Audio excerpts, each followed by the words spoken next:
Street Cars Racing, proudly presented by Pool Edge Systems Australia. Improved Production Car Racing, proudly presented by WA Hino, Knight Group, and BM Graphics and Promotions. Round 4 of the WA Sporting Car Club Championship, proudly lubricated by Valvoline.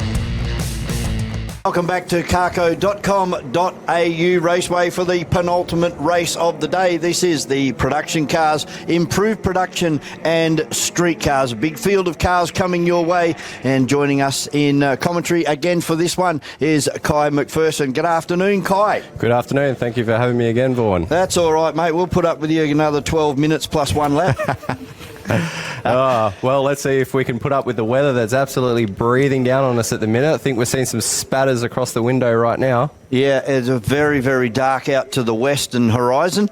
We're looking out to the east from our commentary place, and it's not too shabby over there, but that's all gone. It's missed us. It's what's outside our commentary door, which we're all a bit concerned about at the moment. And our onboard camera is on board in car number 95, and that's Joe Karukin in the four-wheel drive Subaru. So this thing, if it does rain, he will be cutting through the field like butter through a knife through a butter. Well, we saw that absolutely dominating start from him where he just climbed through the grid like it was just parting the seas. But yeah, look, we'll see what happens. We'll be curious to see what car setup changes that people did, expecting that we're going to have a dry race, or if we've kept the guess what? softest. It's raining. There we go. They got the windscreen wipers on, and I can just see the amount of water on the side of the windscreen. Yep. We have a look out towards turn number 7. It's gone very, very dark. How things change from sunlight to darkness in a matter of 30 seconds. It's amazing. So, no, look, it's going to be, I think it's definitely going to be a very exciting race. That's for sure. So, I think we're going to see a lot of dominance again at the front from Clancy in the WRX, and it'd be interesting to see what's going to happen between row 1 and row 2, especially between Mason Legg and Brent Peters in the BMW. See if possibly even Turpin in the big VE can get it down, get the power down and make a bit of a run, but I've got my eye watching that number 95 on Karukin there with that red WRX as well. So Cloesy on the front row alongside a great debut for the new Volkswagen for Mason Legg. Brent Peters on the second row alongside him, the V8 Commodore of Steve Turpin. Then Joe Karukin with our onboard camera in the Subaru alongside the RX-7 of Hookermau. Then Whitholm in the Mustang. Joel Corello in the Turbo BMW. Croxon, Carey, Woodhead, Burns, Poole, Kello is not out there. Matty Galton is, and we're missing Fisher, Wheeler, King, Utterson, Landsmere and Pavey. And look at the start from Karukin from the third row, already up into P2, and that just shows you the dominance of a four-wheel drive car. It is absolutely bucketing down here at Carco Raceway. Yeah, so here we go. So coming in, making our way up the hill. So Closey obviously making a big runaway. Karukin up there in second. Legg in third in the VW. Brent Peters in the BMW. Turpin making his way up there. Hockenmau shooting flames. Yep.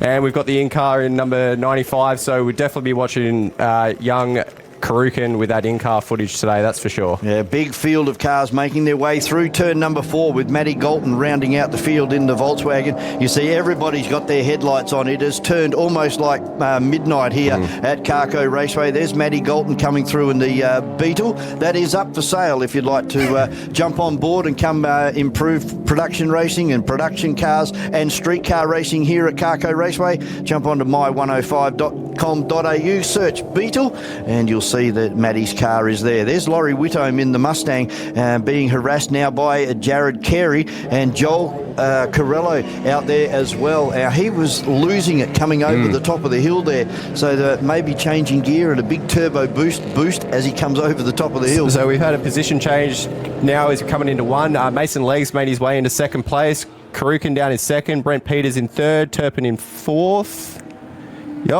Fifth rather. And we've got Laurie Whittam getting pretty close as well to Hockenmau as well into 1. So he's definitely looking energised. Yeah, the flames coming out of the back of the RX-7 were a bit of a highlight. And look at the rain on the windscreen of Karukin's car as we go into turn number 4, looking at the tail end of the Volkswagen GTI of Mason Legg, car number 85, as they head over the right-hander now at the top of the hill here. And here you can see it. It's a blind corner. You don't know what is waiting for you on the other side of the hill as he comes down into turn number 6. Looks like he's going defensive here, so he must be within company. And there it is. It's Brett Peters, slips right up the inside of him in the BMW and then gets big understeer. Runs it big wide. But look, as well, Karukin taking quite a modest line as well. He's looking for that grip. Definitely back on the go-kart line, that's for sure.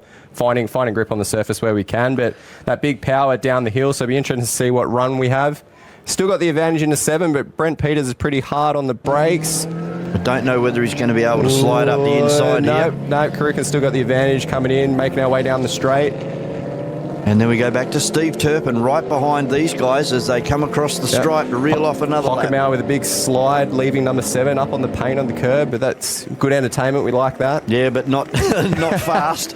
And we got Corello and Burns right next to each other coming down into 1. Big dive on the brakes. Burns should be able to pull that off. Being the front-wheel drive, a lot lighter and a lot more nimble is that little car. He's been having some battles with that car, with the differential that's in the car. It's been giving him a bit of a torque steer issue he's been talking about. So hopefully we can pick up on the RX-7 of Hockenauer and the big flash of flame as it goes into turn number 4. And we should be able to get a good view of that as they come down the main straight into turn number 1. It starts at not far past the start-finish line and continues all the way around turn number 1. Look at the rain in the background out there. It is bucketing down. Here we go. Brent Peters and Karukin fighting for it again, making their way into 6. Big exit, the big BMW, bit of a rear slide. Obviously, the all-wheel drive is going to have that grip and get the power down. So that's all it needs. Absolutely. So we'll watch this run down in the hill, see what can happen here again. So you're just watching. And we've got Turpin biding his time back there, just waiting to see what's going to happen with Karukin and Peters. Well, Peters trying to go up the inside here as they go side by side through turn number 7.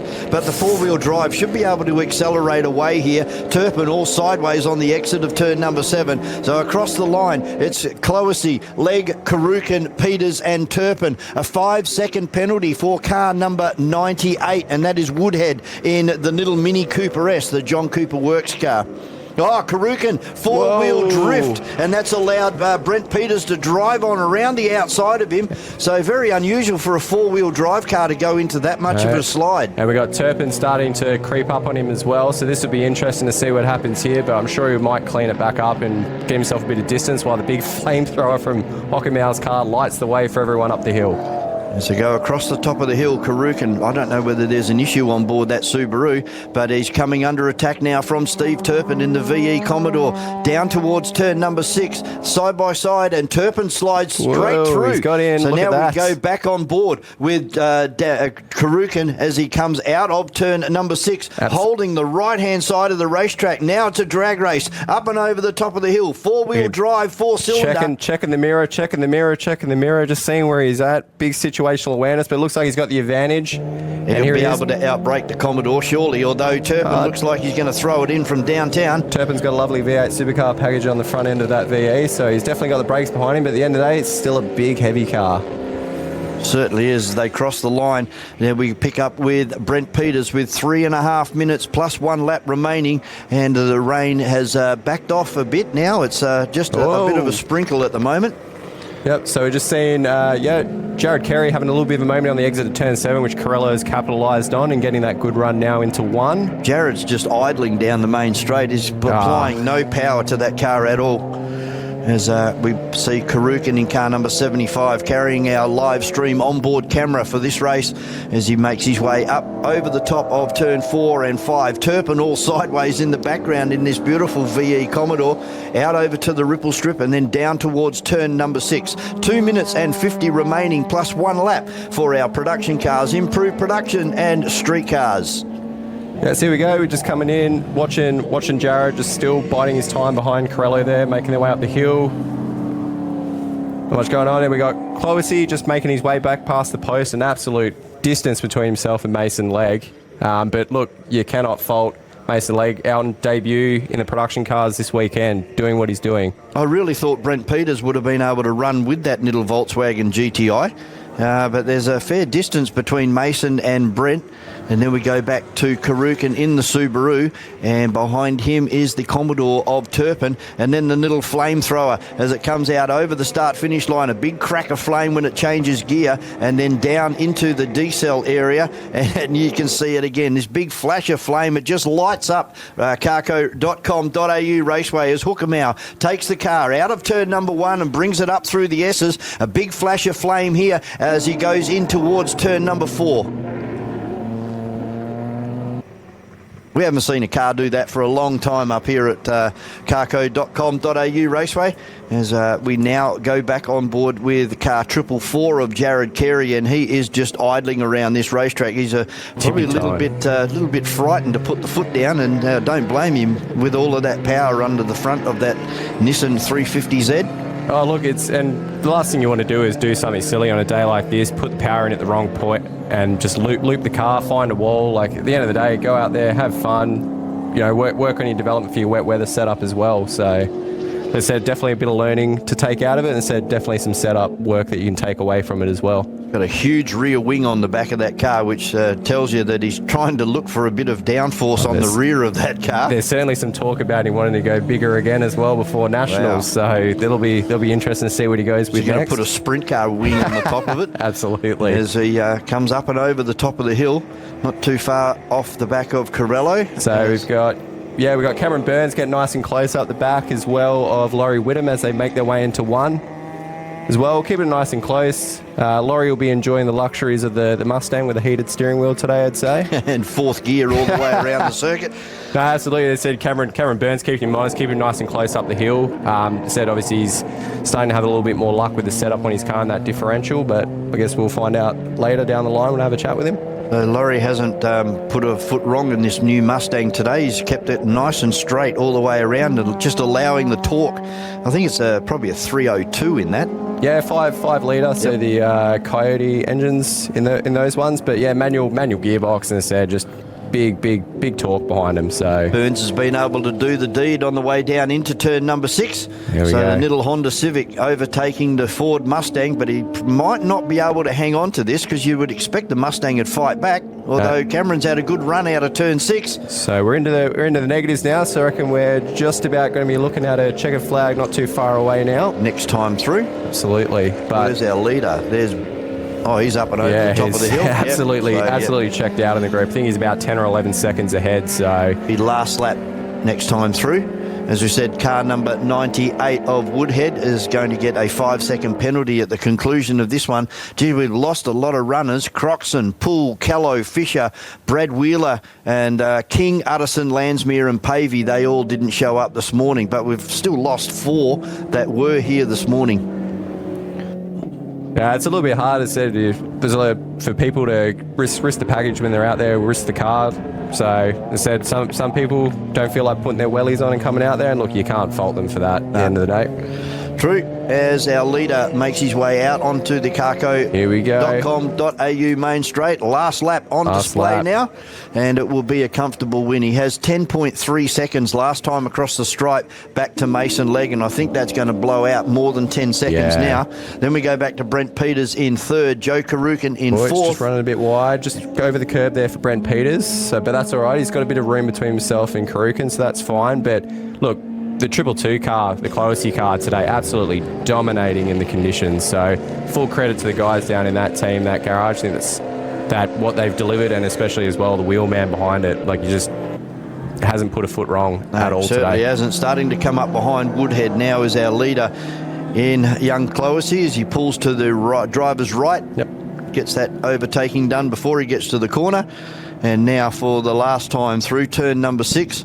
As you said, he hasn't put a foot wrong all day. He's driven beautifully in this brand new car. And it looks awesome with the blue wheels and the white background. It looks awesome. He's done a great job. And as you said, his crew have done a great job. Certainly a lot of development from when I last saw it at Festival of Speed last year. So as he makes his way into turn 7, just nice and easy, nothing to prove.